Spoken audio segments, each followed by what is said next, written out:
Anton, vandag se vraag is: ek funksioneer, maar voel konstant angstig. Nou, is dit angs?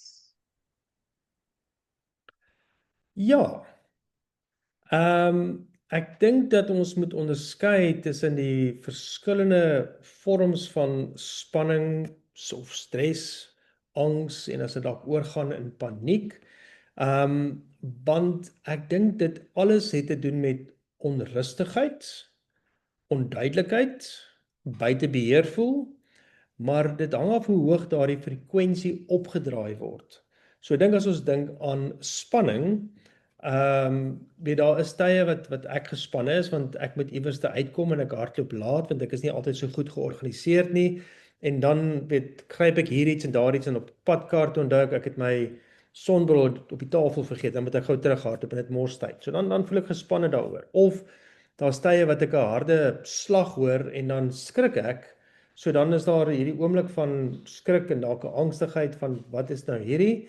En dan sal baie mense beskryf, hulle kry paniekaanvalle want hulle angs gaan so op dat hulle hartklopings kry. Dit voel of hulle nou 'n beroerte gaan kry of nie gaan asemhaal nie of flou gaan voel of so voorts. En daardie is baie intens as jy daardie paniek ervaar.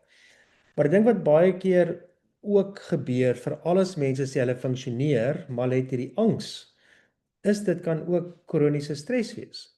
So dit is nie noodwendig dat mense nou in hierdie oomblik net voel, hier gaan hulle angsvlakke nou so geweldig op nie. Dit is ook nie 'n spesifieke angs, so sosiale angs, waar hulle sekere plekke waar baie mense is vermy nie, of dat hulle performance anxiety, dat hulle op 'n verhoog moet gaan en moet praat of so voorts nie.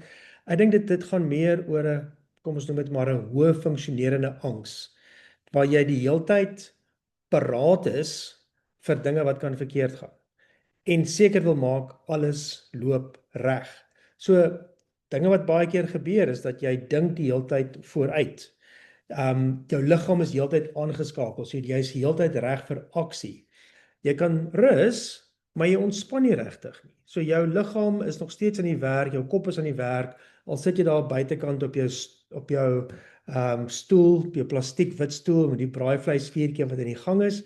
En dan dink ek ook jy is produktief, maar emosioneel bly jy net moeg. En ek dink mense sê baie keer, okay, maar dis maar net hoe ek is. Dis maar net, weet ek werk hard, so dis wat ek baie keer voel. Maar ek dink wat dan eintlik onderliggend gebeur op 'n kom ons noem dit maar 'n biologiese en 'n neurologiese vlak, is dat jou simpatiese senuweestelsel aktief bly al is daar nie gevaar nie. So die simpatiese senuweestelsel skakel aan as ons 'n bedreiging ervaar, van duidelike bedreiging of iets wat ons onseker is. Jou amygdala in jou brein stel kortisol vry en jou simpatiese stelsel wil reageer. Maar nou begin jy net oorwaaksaam raak.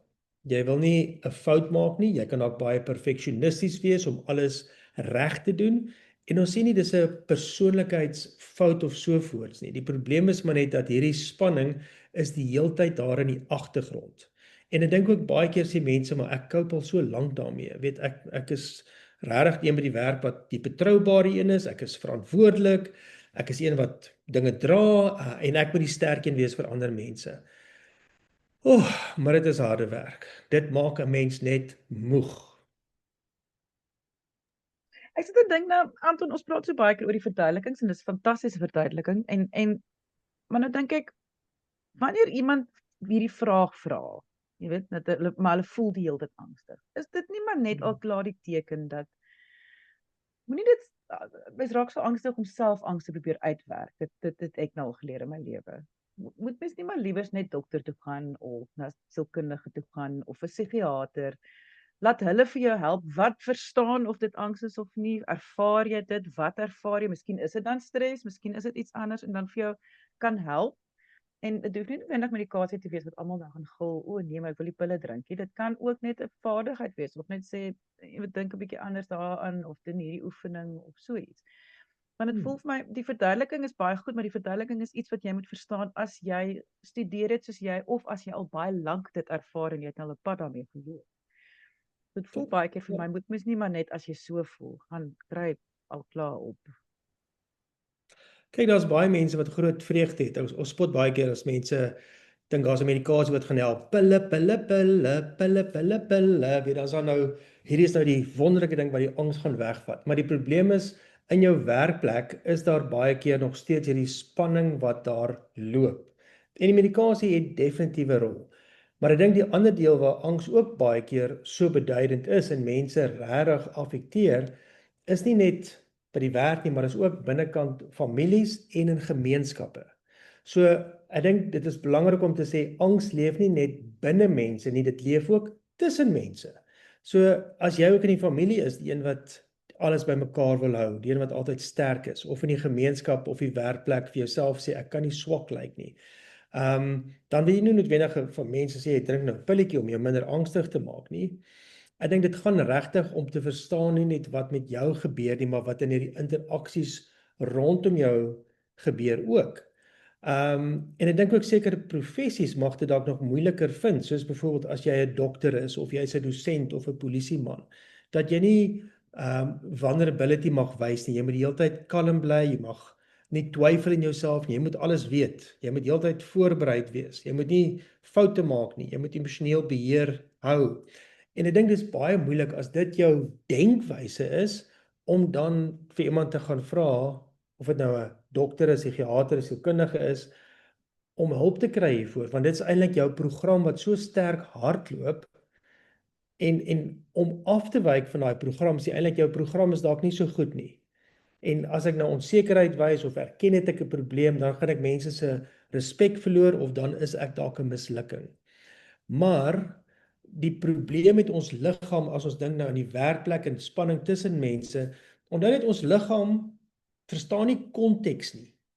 Ons liggaam verstaan onsekerheid, ons liggaam verstaan bedreiging en ons liggame reageer daarop wat hierdie spanning identifiseer en is baie keer die voorloper van uitbranding ook. So ek stem saam. Ja, belangrik, medikasie, iemand te gaan sien en so voort. Dit is belangrik om dit te verstaan en die nodige insette te kry. Maar ek dink die groot ander probleem is dat mense hou dit so geheim dat hulle met niemand daaroor wil praat nie. Niemand by die werk weet dit nie want hulle sit hulle masker op. Niemand sien dit nie want hulle is mos nou gewoon Johnny is die ou wat alles kan doen of sê Sandra as jy 'n probleem het gaan praat met Sandra. En arme Johnny en Sandra cope nie, maar niemand weet dit nie. Maak my altyd so hartseer as mense, ja, dit is 'n baie moeilike ding. Want angs, omdat ek dit self diagnoseer is daarmee, is dit baie wonderlik om te weet die hulp wat jy daarvoor kan kry en hoeveel makliker jou lewe kan wees. So dit is my altyd hartseer om te hoor as mense sukkel daarmee en hulle is net nie hulle is te bang om vir hulp te vra. Ons maar okay, Maar, ja. Ja. Nee, maar ek dink dit is so belangrik want ek dink waar ons begin het as jy sê, as iemand sê hulle funksioneer, maar hulle voel konstant gespanne, dis belangrik om uit te wys, is nie hulle verbeelding nie. Tweedens, dit is nie 'n swakheid nie. Maar wat ek baie keer vir mense sê is dat jou senuweestelsel was lank alleen wakker. So jou senuweestelsel, al het jy dit nie herken nie, wil die heeltyd nog aan die gang wees, wil nie afskakel en so voort nie. En jy gaan jouself nie jy is nie 'n mislukking om net te sê ek moet 'n bietjie terugstaan nie. Om te sê ek moet 'n bietjie ontspan nie. Ek moet hierdie kritiese stemme in my kop stiller maak nie. Want weer eens, dit gaan nie ook nie dat alles in mekaar gaan val as jy terugstaan nie. En dit is die belangrike toestemmings wat jy vir jouself moet gee om te kan afskakel. So dit is weer eens om dit nie alleen te dra nie, maar ek dink jy gaan vir jouself daai toestemming moet gee dat alles nie perfek hoef te wees, in beheer te wees of dat onsekerheid 'n bedreiging is nie. En natuurlik dan net as daai jou nog meer angstig maak net om te dink daaraan, dan sal mens jou aanraai, dan gaan sien jy maar. professionele hulp, begin daar ergens. Yes. Mense as julle 'n vraag het, stuur gerus 'n e-pos na lise@wieisek.co.za. Daar is leesstof oor angstoestande op Wie is ek se webwerf, gaan na wieisek.co.za. Ek sê baie dankie aan Anton Bemer, hy's 'n kliniese sielkundige in Stellenbosch. Al sy besonderhede is beskikbaar hier by hierdie gesprek. Deel die gesprek. Mens weet nooit wie het nodig om dit vandag te hoor nie. En dan die heel belangrikste. Kyk mooi na jouself.